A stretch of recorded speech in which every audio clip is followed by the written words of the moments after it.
Hello সুপ্রিয় শিক্ষার্থী বন্ধুগণ, এমআর আইসিটি পার্কের পক্ষ থেকে আমি মিজান সবাইকে আবারও স্বাগত জানাচ্ছি। আশা করি তোমরা সবাই আমার পূর্বে সবগুলো ভিডিও টিউটোরিয়াল দেখেছো। তো আমরা গত টিউটোরিয়ালে যা শিখেছিলাম সেটা হচ্ছে কিভাবে অর্ডারড লিস্ট এবং আনঅর্ডারড লিস্ট ব্যবহার করা যায়।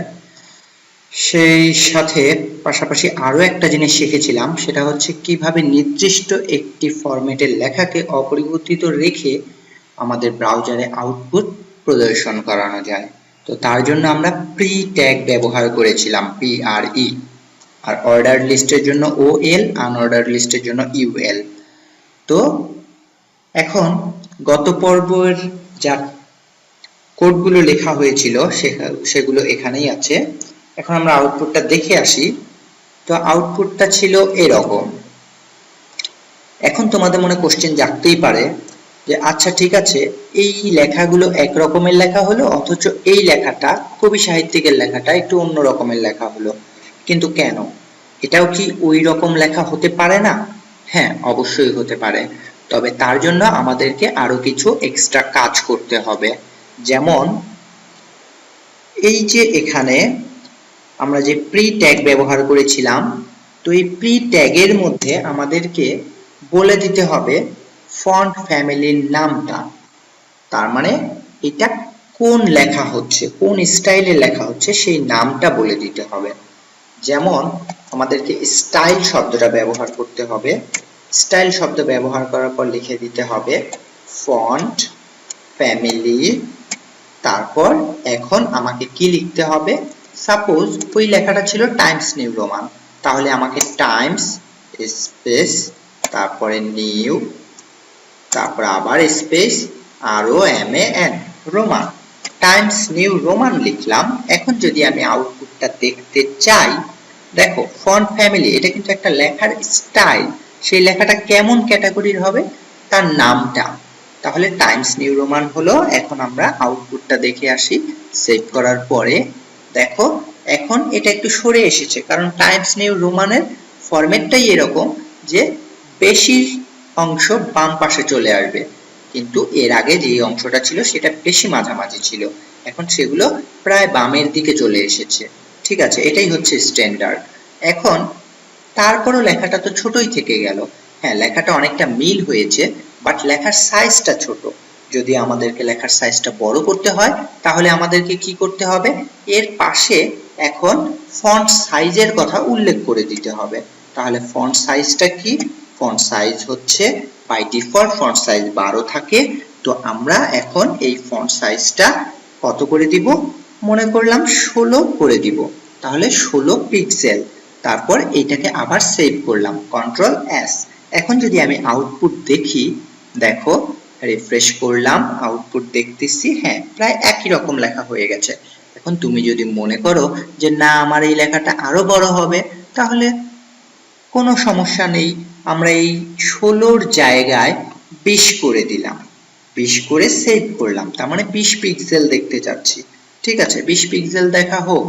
এখন আমরা যদি আউটপুট দেখি, হ্যাঁ ওই একই রকম লেখা হয়েছে, স্টাইলটা একই, বাট এই লেখার সাইজটা একটু বড় হয়ে গেছে। কেন বড় হয়ে গেছে? কারণ আমরা একটা 20 পিক্সেল করে দিয়েছি। এখন তোমাদের মনে যদি কোশ্চেন জাগে, ঠিক আছে এটা যেহেতু আমরা কবিতা লিখলাম, এটাকে একটু কালার করা কি যায়?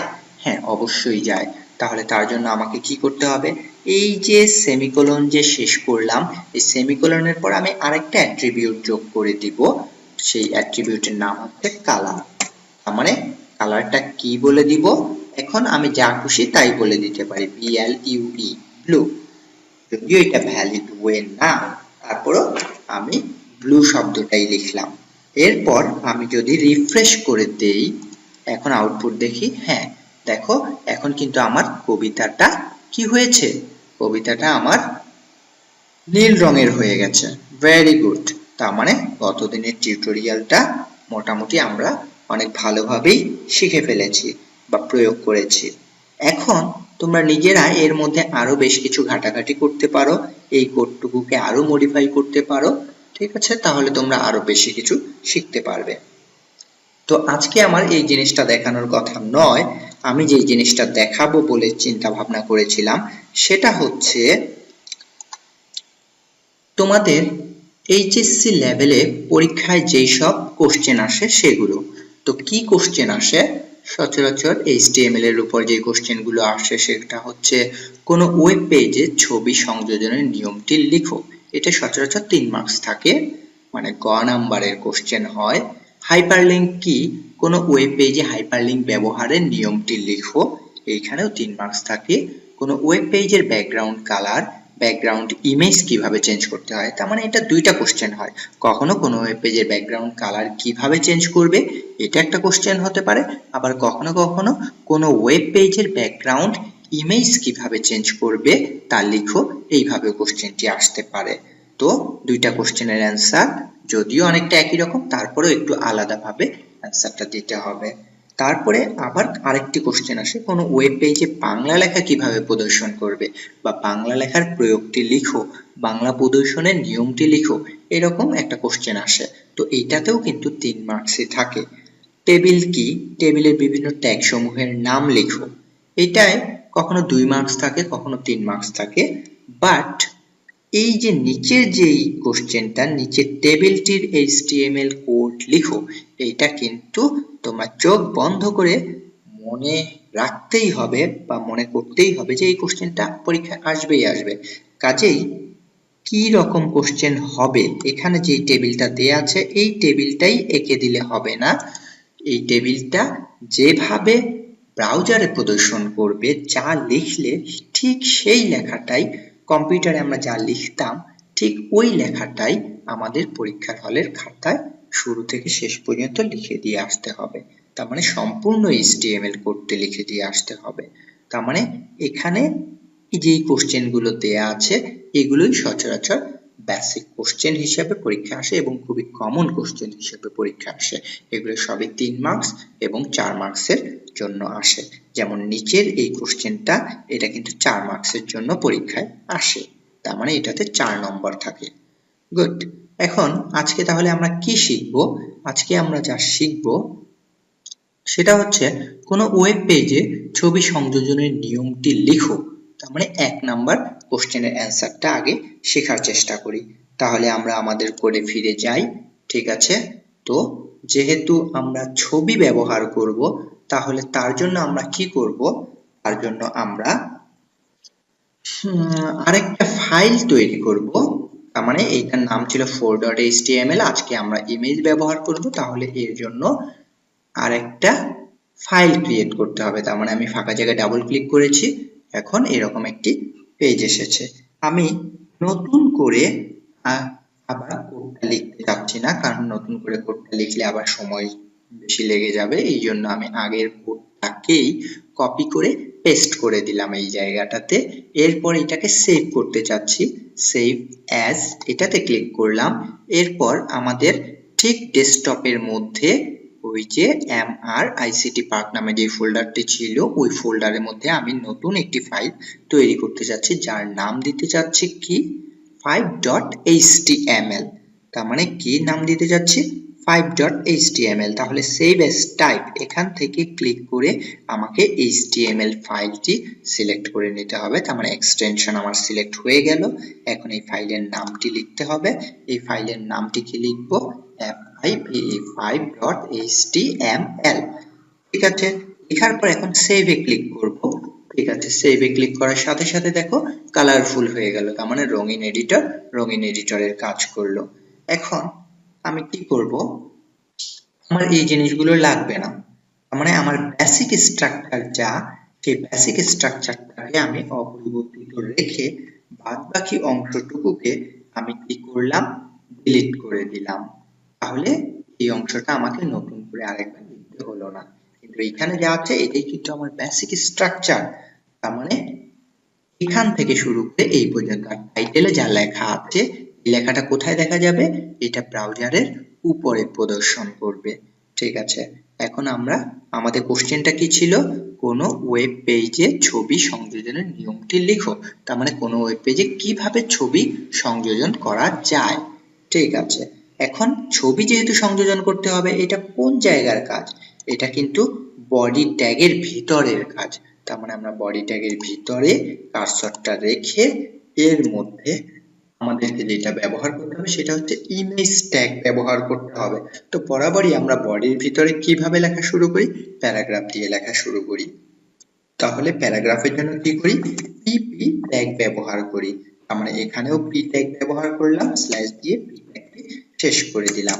এখন পি উপরে নিচে, এখন কি করা গেল, থামিয়ে দিলাম। এখন আমাদেরকে কি করতে হবে, এখন আমাদেরকে একটি ইমেজ ব্যবহার করতে হবে। কোথায় ব্যবহার করতে হবে, এই দুই পি এর মাঝখানে ব্যবহার করতে হবে। Very good. এখন দুই পি এর মাঝখানে নিয়ে আসলাম। এখন ইমেজ যেহেতু ব্যবহার করতে হবে, ইমেজ ব্যবহার করার নিয়ম হচ্ছে ইমেজটা সিঙ্গেল ট্যাগ, তার মানে আইএমজি, এরপরে একটা স্ল্যাশ আছে, তার মানে এটাই একাই শুরু একাই শেষ। তার মানে ইমেজ ব্যবহারের জন্য যেই ট্যাগটা ব্যবহার করার দরকার আমি কিন্তু সেই ট্যাগটি ব্যবহার করলাম। এখন আমাকে কি করতে হবে, এখন ইমেজ ব্যবহার করতে হবে। প্রথমে আমাকে সিলেক্ট করে নিতে হবে, আচ্ছা আমি যেই ইমেজটা ব্যবহার করব সেই ইমেজের নাম কি এবং এই ইমেজটা কোথায় আছে। যে কোনো জায়গায় থাকতে পারে ইমেজটি, তবে আমার সাজেশন হচ্ছে ইমেজ যেহেতু আমরা ব্যবহার করবই, ডেস্কটপেও রাখবো না কিংবা অন্য কোথাও রাখবো না, অন্য কোনো ফোল্ডারে রাখবো না, ড্রাইভে রাখবো না। ম্যাক্সিমাম ক্ষেত্রে আমাদের মাথায় রাখতে হবে আমার এই যে HTML এর কোডগুলো লিখছি, এই HTML এর কোডগুলো কোথায় আছে, যেই ফোল্ডারে আছে সেই ফোল্ডারেই আমার ওই ইমেজটাকে রাখতে হবে। তাহলে আমার ভুল হবে না, ভুল হওয়ার সম্ভাবনা নাই বললেই চলে। তাহলে এই যে কোডগুলো লিখলাম বা এই যে 5.html 4.html নামের যেই ফাইলগুলো তৈরি করলাম, এগুলো আছে আমার MRICT পার্ক নামক ফোল্ডারের ভিতরে। তাহলে আমি যেই ইমেজটি ব্যবহার করব সেই ইমেজটিও আমার যদি অন্য কোনো ড্রাইভে থাকে, অন্য কোনো ফোল্ডারে থাকে, তাহলে ওখান থেকে কপি করে নিয়ে এই যে এই ফোল্ডার MRICT পার্ক এইখানে এসে পেস্ট করব। তার মানে পেস্ট করলে এর নাম কি দেখা যাবে, ict_park.jpg। তাহলে লেখা হয়ে গেল। এখন এখানে আমার সেভ হয়ে গেছে, ছবির নাম জানা হলো। এখন এই ছবিটাই আমি ব্যবহার করব। তাহলে আরেকবার দেখে ফেলো ভালোভাবে যে ছবির নামটা কি, ছোট হাতে বড় হাতের, এখানে কিন্তু ফ্যাক্টর। এখানে দেখো ছবির নামটা আছে ICT, এই তিনটা বড় হাতের, তারপরে আছে আন্ডারস্কোর, তারপরে পার্ক, পিটা বড় হাতের, ARK ডট জেপিজি, জেপিজি এটা কিন্তু ছোট হাতের এবং সবগুলো একই সাথে আছে, মাঝখানে ফুল স্টপটা কিন্তু আছে। তার মানে এই বানানটা যেভাবে আছে ঠিক এক্সাক্ট এই একই বানান আমাকে ইউজ করতে হবে। একটু এদিক ওদিক হলে আমার কিন্তু ছবিটা আর প্রদর্শন করবে না। ঠিক আছে, তাহলে আমরা ইমস ট্যাগ এর মধ্যে চলে আসলাম। এখন এই ইমস ট্যাগ এর মধ্যে ইমেজটার নাম সরাসরি লিখে দিলেই কিন্তু আউটপুট আসবে না। তাহলে তার জন্য আমাকে কি করতে হবে, src সমান সমান দিতে হবে।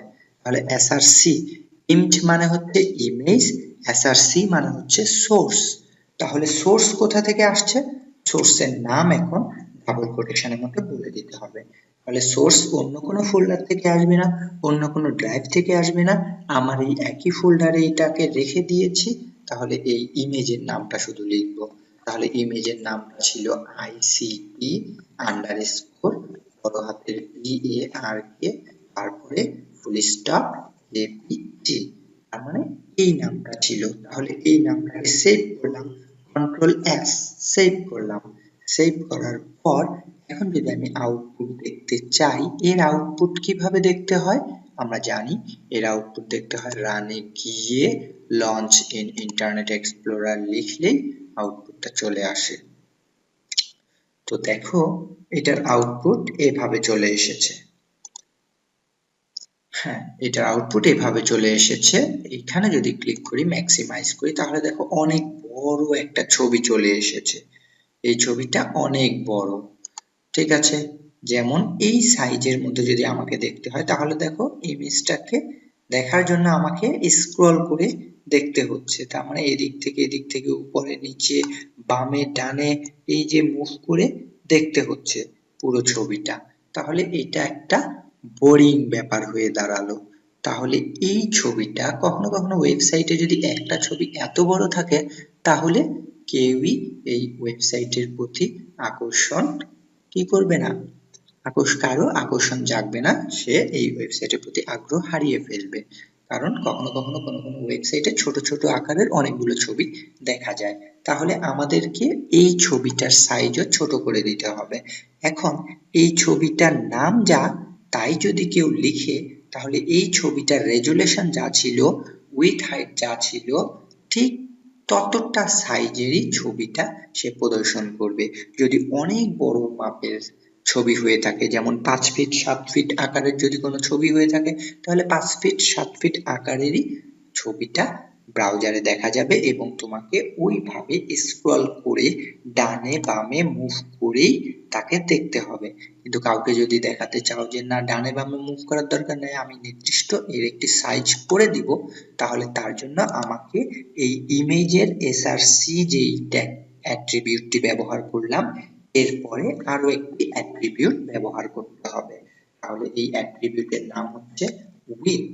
উইথ সমান, এখন আমি কত লিখব?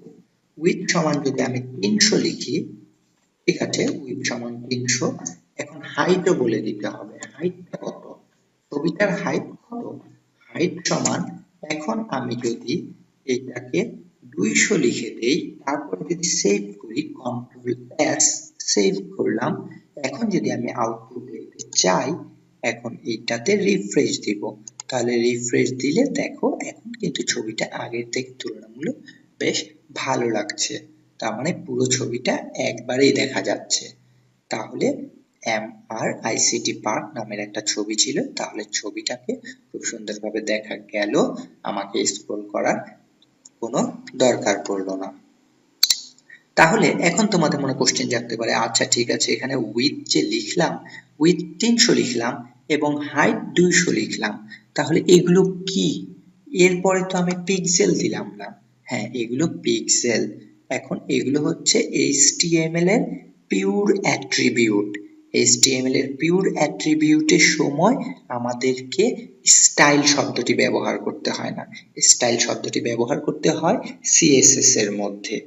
কিন্তু এখানে দেখো আমরা কোনো স্টাইল শব্দ ব্যবহার করিনি, যেহেতু স্টাইল শব্দ ব্যবহার করিনি, তার মানে এটা পিওর HTML, তার মানে HTML এর নিজস্ব সম্পত্তি আমরা ব্যবহার করেছি বা প্রপার্টি আমরা ব্যবহার করেছি। ওকে, তাহলে এখানে এটার আউটপুট আমরা দেখতে পেলাম ভালো। তাহলে এই ইমেজটা যেরকম দেখা গেল, এই ইমেজটাতে আমি যদি কার্সরটা রাখি, এখানে যদি রাখি, তাহলে দেখো কোনো লেখা আসতেছে না। এখন এটা কি?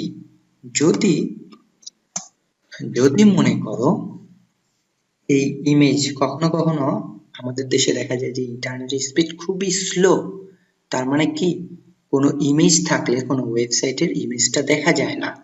তারপরে আবার কখনো দেখা যায় যে কোনো ভিডিও থাকলে ভিডিওটা দেখা যায় না।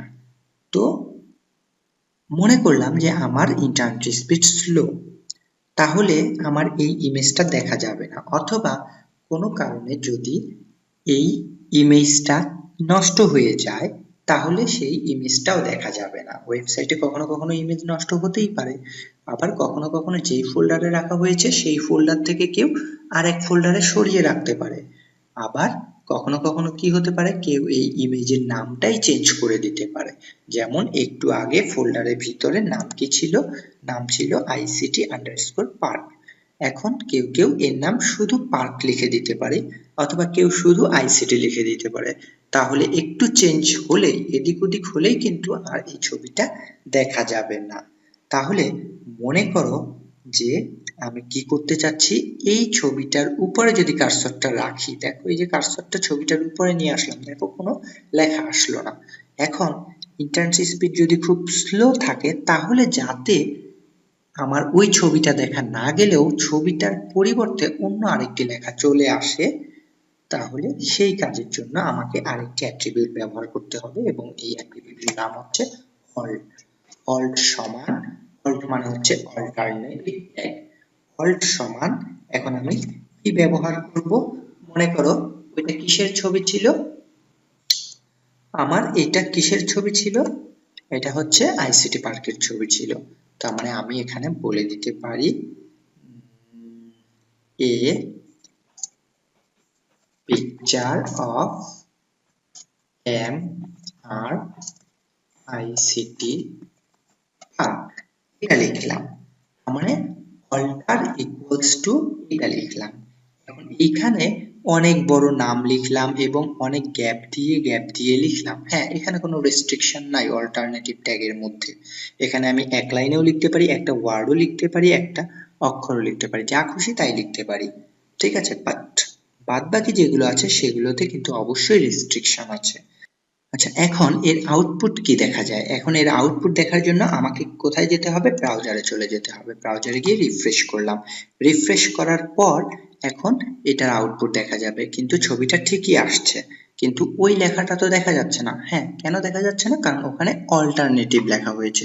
যদি কোনো কারণে এই ছবিটা দেখা না যায়, তাহলে তার পরিবর্তে যাতে ওই লেখাটা চলে আসে এই ছবির পরিবর্তে। ঠিক আছে, তাহলে যেহেতু ছবি আসছে সেহেতু এই অল্টারনেটিভ লেখাটা আর আসলো না। এখন কোনো কারণে যদি মনে করি যে আমার ইন্টারনেট স্পিড স্লো, অথবা কেউ আমার এই ইমেজের নামটাকে চেঞ্জ করে ফেলেছে, যেমন আইসিটি পার্ক এই নামটাকে আইসিটি পার্ক 1 দিয়েছে, 1.jpg দিয়েছে। ঠিক আছে, তার মানে কেউ নামটা কি করলো? আইসিটি পার্ক 1.jpg দিল। এখন এইটার যদি আউটপুট আমি দেখতে চাই, ওইখানে কিন্তু নাম 1 দেয়া, আর এখানে দেখো আমি কিন্তু 1 দেইনি। এখন আমি যদি আউটপুট দেখতে চাই, রিফ্রেশ করি, দেখো আমাকে কিন্তু কি করছে? আমার কিন্তু আউটপুট সে দেখাচ্ছে না। তার মানে ছবিটা আর দেখাচ্ছে না, ছবির পরিবর্তে আরেকটা যে অল্টারনেটিভ লেখা ছিল, এই যে এখানে একটা ক্লোজ বাটন এসেছে, ক্রস প্লাস এখানে এসেছে a picture of MRICT park. তার মানে ছবি না এসে ছবির পরিবর্তে অল্টারনেটিভ একটি লেখা চলে এসেছে। এটা কেন এসেছে? হতে পারে আমার ইন্টারনেট স্পিড স্লো। যদি ইন্টারনেট স্পিড স্লো হয় তাহলে এই লেখা আসতে পারে। আবার হতে পারে যে কেউ এই ছবিটার নামই চেঞ্জ করে ফেলেছে। আবার হতে পারে যে এই ছবিটা যেখানে রাখা হয়েছে সেই জায়গাটাতে ছবিটা ক্ষতিগ্রস্ত হয়ে গেছে, নষ্ট হয়ে গেছে। ঠিক আছে, তার মানে এরকম অনেকগুলো সমস্যা হতে পারে। তো সমস্যা হলে তার অল্টারনেটিভ যে কাজটা হবে সেটাই কিন্তু আমরা এই অল্টারনেটিভ ট্যাগের মধ্যে লিখে দিয়েছি। এখন এটাকে আইসিটি পার্ক 1 আর রাখবো না, এটাকে আমি কি করে দিব? আবার আইসিটি পার্ক ওই আগের নামটাই দিয়ে দিচ্ছি। এখন যদি আমি রিফ্রেশ করি, আউটপুটটা দেখি, হ্যাঁ দেখো এখন কিন্তু আবার ছবিটা চলে এসেছে, এখন আর অল্টারনেটিভ শব্দটি চলে আসেনি। ঠিক আছে, এখন এই যে ছবিটা আসলো, এখন তোমাদের মনে কোশ্চেন জাগতে পারে যে ছবি এসেছে ভালো কথা, এখন এই ছবিটা চারপাশে যদি একটা বর্ডার থাকতো, দাগ থাকতো, তাহলে মনে হয় দেখতে আরো ভালো হতো। হ্যাঁ, ছবি ব্যবহার যেহেতু করলাম, তাহলে ছবির চারপাশে একটা বর্ডার ব্যবহার করি, BORDER, বর্ডার ইকুয়ালস টু এখন কি লিখে দিতে? বর্ডার ইকুয়ালস টু আমি 5 লিখে দিলাম, তারপরে সেভ করলাম Ctrl+S। এখন যদি আমি আউটপুট দেখি তাহলে কি হবে? হ্যাঁ দেখো, ছবিটার চারপাশে কালো রঙের একটা বর্ডার চলে এসেছে। এখন কিন্তু আগের থেকে ছবিটা দেখতে আরো সুন্দর হয়েছে। ঠিক আছে, তাহলে এই বর্ডার কত পর্যন্ত ব্যবহার করা যায়? বর্ডার ব্যবহারের নিয়ম হচ্ছে, স্ট্যান্ডার্ড নিয়ম হচ্ছে 2, 1 এগুলো, আর হাইস্ট ভ্যালু হচ্ছে 16 পর্যন্ত ব্যবহার করা যাবে। তবে তোমরা কেউ 16 বেশি দিও না, যদিও 16 বেশি সাপোর্ট করে কোনো কোনো ব্রাউজার, বাট স্ট্যান্ডার্ড নিয়ম হচ্ছে বর্ডার হাইস্ট 16 হতে পারবে। ঠিক আছে, আমরা 5 পর্যন্ত দিলাম, দিয়ে এখন আউটপুট দেখে ফেললাম। সো আজকে তাহলে আমরা কি শিখলাম? কিভাবে কোনো ওয়েব পেজে ছবি সংযোজন করবে সেই নিয়মটি লিখো। এরকম যদি কোনো কোশ্চেন আসে তাহলে আমরা অ্যান্সারটা ঠিক এভাবে দিব যে ওয়েব পেজে ছবি সংযোজন করার জন্য ইমস ট্যাগ ব্যবহার করতে হয় এবং সাথে উইথ, হাইট, অল্টারনেটিভ ট্যাগ এবং বর্ডার উল্লেখ করে দিতে হবে। নিচে উদাহরণ দেয়া হলো বলে এই পি থেকে এই পি পর্যন্ত সবটুকু লিখে দিব। তার মানে উপরের আগের এগুলো প্লাস এগুলো, এই লাইনগুলো লেখার কোনো দরকার নেই। তার মানে এখান থেকে এখান পর্যন্ত আমি ঠিক লিখে দিব, দিলেই আমাকে ঠিক 3 মার্কস দিবে টিচার। তার মানে আইসিটিতে কোনো মার্কস কাটার কোনো ধরনের ক্ষমতা কোনো টিচারের নেই যদি তা কনসেপচুয়াল কোশ্চেন হয় এবং টু দ্য পয়েন্ট অ্যান্সার হয়। তো ঠিক আছে বন্ধুগণ, আমার টিউটোরিয়াল যদি তোমাদের ভালো লেগে থাকে তাহলে অবশ্যই তোমরা আমার MRICT পার্কে সাবস্ক্রাইব করবা এবং সেখানে লাইক, কমেন্ট, শেয়ার দিবা। তোমাদের মনে যে কোশ্চেনগুলো আছে সেগুলো সেখানে তুলে ধরলে আমি একটা নির্দিষ্ট সময়ে সবগুলো কোশ্চেনের অ্যান্সার দেওয়ার চেষ্টা করব। ঠিক আছে, তাহলে আগামী টিউটোরিয়াল দেখার আমন্ত্রণ জানিয়ে এখানে শেষ করছি।